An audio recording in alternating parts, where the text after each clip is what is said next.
Olá pessoal, eu sou Anderson, professor de Geografia.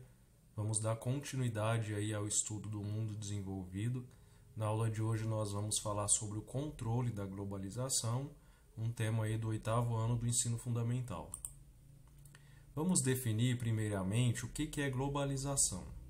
A globalização é um processo de integração social, econômica e cultural entre as diferentes regiões do planeta. Ou seja, é a interconexão entre os países, entre as pessoas desses diferentes países, né? Através de trocas sociais, econômicas e culturais. Uma errata aqui referente à primeira aula, que foi ao ar no dia 19. Na aula em questão eu troquei a palavra subdesenvolvida pela palavra desenvolvida na hora de definir o que são países emergentes. Então, essa é a definição de países emergentes. São países subdesenvolvidos com recente industrialização e acúmulo de riqueza, porém possuem muitos problemas sociais. Então a industrialização ela acontece nos países pobres, né, que são os países subdesenvolvidos, né? Só que ela aconteceu de maneira tardia, certo? Nos países ricos ela já aconteceu a um determinado período, né? Então a industrialização não é um fenômeno só de países ricos. Ela está presente em todos os países ricos, mas nos países pobres, apenas em algum grupo de países pobres, que são os países emergentes. E por que eles não são ricos? Apesar de industrializados, eles ainda enfrentam diversos problemas sociais. A exemplo dessa imagem aqui no Brasil, a gente pode verificar aqui uma diferença da estrutura, da qualidade habitacional entre esse edifício e as casas dessa comunidade, ou seja, a desigualdade socioeconômica. Vamos falar aí de 3 etapas da globalização. No século XV, as tecnologias da caravelas, bússolas e astrolábio, aqui a gente vê uma caravela, aqui a gente vê um astrolábio, elas propiciaram as grandes navegações, que foi a época dos grandes descobrimentos, e da expansão colonial europeia, ou seja, as potências da época, Portugal, Espanha, França, expandiu aí as suas colônias, ou seja, principalmente na África e na América, esses países exploravam os países que foram descobertos naquela época. Exemplo do Brasil, que foi uma colônia de Portugal. No século XIX, as tecnologias da época, desenvolvidas na época, os navios e trens, a eletricidade e o telégrafo. O que essas tecnologias propiciaram? O crescimento industrial, que é o aumento da indústria, o aumento do investimento internacional, ou seja, mais países começaram a investir em outros países, ou seja, um investimento maior dos países ricos em países pobres, principalmente através da abertura aí de filiais de empresas, a ampliação do comércio entre esses países e o aperfeiçoamento dos transportes e da comunicação. Vocês podem seguir no caderno de vocês, na página 250. Em todo slide vai ter a numeração da página aqui no canto superior direito. Vocês vão poder verificar esse conteúdo nessa página da apostila de vocês. No século XX, as tecnologias desenvolvidas na época, o motor a combustão, a petroquímica, a energia nuclear, a computação, a internet, robotização. O que elas propiciaram? A expansão das transnacionais a partir da década de 50, 1950. O que são as empresas transnacionais? São aquelas empresas que elas têm origem em um determinado país, a matriz fica lá, a sede, e elas abrem filiais em outros países. Talvez um exemplo bom seja o McDonald's, que é uma empresa do ramo de alimentação, de fast food, americana, né? E ela tem aí unidades, né, em quase todo o mundo. Ocorreu também no século XX a intensificação da globalização, então essa interconexão, essas trocas comerciais e sociais e culturais se tornaram mais intensas e as nações capitalistas desenvolvidas, elas que acabam tendo um controle maior desse fenômeno da globalização. Atualmente, a globalização, como que a gente observa ela no mundo atual? Através do avanço do capitalismo, principalmente através aí da expansão das transnacionais. Então, essas empresas que têm origem em um determinado país, elas se expandem para outros, aumentam as suas unidades e há a criação de mais empresas transnacionais. Há uma expansão também da indústria. A tecnologia tem um rápido desenvolvimento e uma rápida difusão, ou seja, uma tecnologia desenvolvida em determinado período ela é rapidamente ultrapassada por outra que a supera, e a difusão, ou seja, as pessoas passam a ter acesso a essas tecnologias de maneira mais rápida, né? Os fluxos de capitais também se tornam mais intensos, ou seja, o dinheiro, a troca financeira entre os países se intensifica, e há o encurtamento aí das distâncias, principalmente através do desenvolvimento de meios de transportes, né, mais velozes, e o acesso a esses meios de transporte, e da comunicação também. A gente tem a exemplo aqui de uma tecnologia de comunicação, uma videochamada, né? Através de uma videochamada a gente pode visualizar a pessoa com quem a gente está falando, além de ouvi-la. Continuando aí as etapas da globalização. Há uma intensificação aí do comércio mundial, há um aumento de blocos econômicos, como por exemplo o Mercosul, a zona do euro, né? Nos blocos econômicos, os países que são membros, eles têm acordos de trocas comerciais. Nós temos aí o aumento também de organizações supranacionais, como a ONU, que é esse símbolo que a gente vê na imagem, é o símbolo da ONU.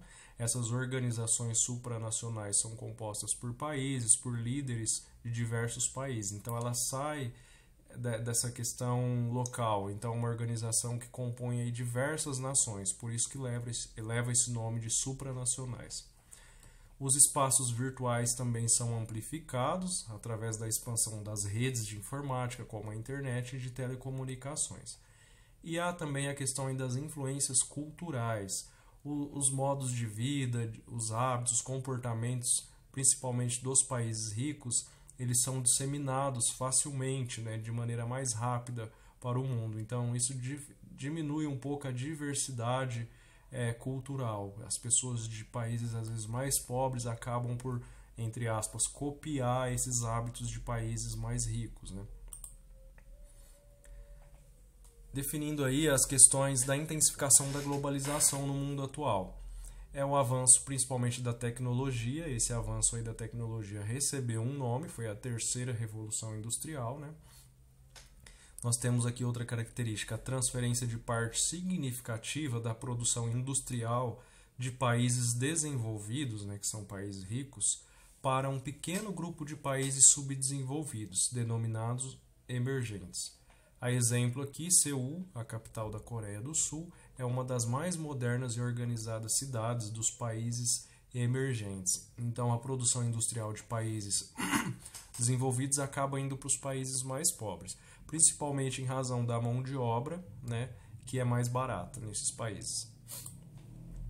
Há uma intensificação aí da globalização que pode ser verificada no volume de informações que trafega por computadores pessoais. Olha só a média de uso diário no ano de 2016 das redes sociais. Olha só o Instagram. Acontecia em média 168 milhões de fotos postadas por dia. No Twitter, 803 milhões de postagens. No YouTube, a visualização de mais de 8,8 bilhões de vídeos diariamente. Vamos falar agora da questão da desigualdade econômica nesse mundo globalizado. Os 51 países com o maior IDH, o maior Índice de Desenvolvimento Humano, eles têm como PIB per capita, em média, 39.605 dólares.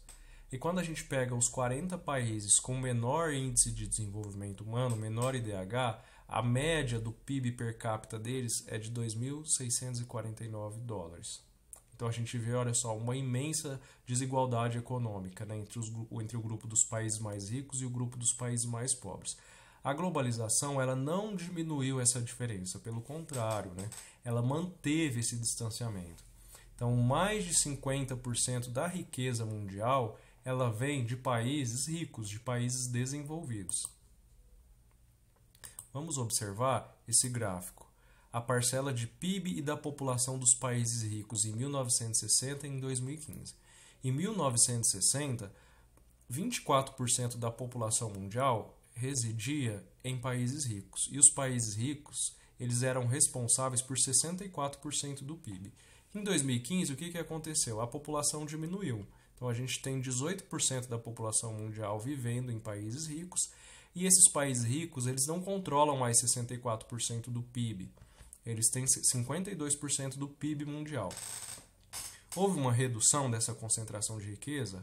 Houve, mas essa redução ela esconde uma outra verdade. Qual? Que países ricos controlam uma parte considerável da economia dos países pobres. Então, se houve uma redução aqui da participação no PIB mundial dos países ricos, se nós temos que 52% do PIB mundial é controlado por países ricos, significa que 48% é controlado por países pobres. Mas o dinheiro que faz parte, que compõe esse PIB dos países pobres, ele é principalmente de nações ricas, né? de países ricos que estão investindo o dinheiro deles em países pobres, principalmente na abertura, na ampliação aí das empresas transnacionais. Vamos falar do mundo das redes. Então o tempo ficou mais breve, em razão principalmente do meio de transporte, né? O avião, por exemplo, um veículo muito rápido, que se popularizou, né? As pessoas conseguem ter um acesso maior, né? ao transporte aéreo. As mercadorias também, então, compradas, elas acabam chegando de maneira mais rápida aos seus compradores. A distância também ficou curta, a comunicação. Se há muito tempo atrás as pessoas se comunicavam por carta, as pessoas não tinham celulares, hoje as pessoas têm smartphone e elas se veem por vídeo, né? Uma videochamada. Houve aí uma aceleração então das transações econômicas, porque isso permitiu a entrega mais rápida de mercadorias e também uma facilidade de comunicação entre os clientes e os vendedores, né? As empresas, né? Os detentores aí dos capitais. Houve também a expansão das redes, que ajudou a impulsionar esse processo de globalização. A gente tem aí as redes materiais, aqui como exemplo a energia, a ferrovia, a rodovia, o gasoduto, tudo isso foi expandido. Hoje nós temos mais rodovias, mais ferrovias, né? O gasoduto é como se fosse o encanamento por onde passa o gás natural. As redes imateriais, nós temos a rede de telefonia, as ondas de rádio, TV, internet, os satélites, né, que permite aí, né, a difusão da informação. Nós temos aqui, num panorama de 2 décadas, a evolução, né, dos dispositivos móveis, né, conhecidos como celulares ou smartphones. Em 1998, nós temos aqui um dispositivo que provavelmente não fazia chamadas de vídeos, né? Nós temos aqui em 2008 outro dispositivo no qual já se tinha algumas tecnologias como o Bluetooth, e em 2018 nós temos aí o smartphone, né, que é praticamente um computador na palma da nossa mão. O mundo ao vivo. Então, com toda essa tecnologia da comunicação, hoje é possível que a gente veja um evento que está acontecendo do outro lado do mundo quase que instantaneamente. No entanto, esses meios de transmissão eles são controlados por poucas pessoas, por poucos grupos, né? E esses grupos eles têm interesses econômicos e políticos. Então as notícias muitas vezes veiculadas pelas mídias, elas têm por detrás esses interesses implícitos. Não só as notícias, mas também as questões culturais e de lazer também são carregadas desses interesses. Como Milton Santos disse, Milton Santos sem dúvida foi um dos maiores geógrafos brasileiros. Ele diz: vivemos a era do despotismo da comunicação. O que isso significa? Vivemos uma época em que há aí um poder absoluto, né, nos veículos de comunicação. Vamos continuar aqui o conteúdo da aula. Segundo o Banco Mundial, em 2015, nos países pobres, houve uma melhora da expectativa de vida, as pessoas passaram a viver mais, e a taxa de alfabetização também melhorou. Então, as pessoas passaram a ter mais acesso, né, ao direito à educação. No entanto, no mundo, houve aí um aumento da miséria. Nós temos aí 865 milhões de pessoas vivendo na miséria. 1 bilhão de pessoas não têm acesso à água potável. No saneamento básico, 1,8 bilhão de pessoas sem acesso ao saneamento básico. subnutrição, 870 milhões de pessoas vivendo nessa condição alimentar, e 1 bilhão de pessoas não têm acesso à assistência médica. Então, se a gente vive num mundo globalizado, não são todas as pessoas, não são todos os países desse mundo globalizado que têm acesso às mesmas condições. Então, há um quadro socioeconômico aí bem desigual. Pessoal, o conteúdo da aula de hoje é esse. Eu espero que vocês tenham compreendido. As dúvidas sobre o conteúdo, sobre as atividades, vocês podem tirar no grupo do WhatsApp da sala de vocês. É isso e bons estudos.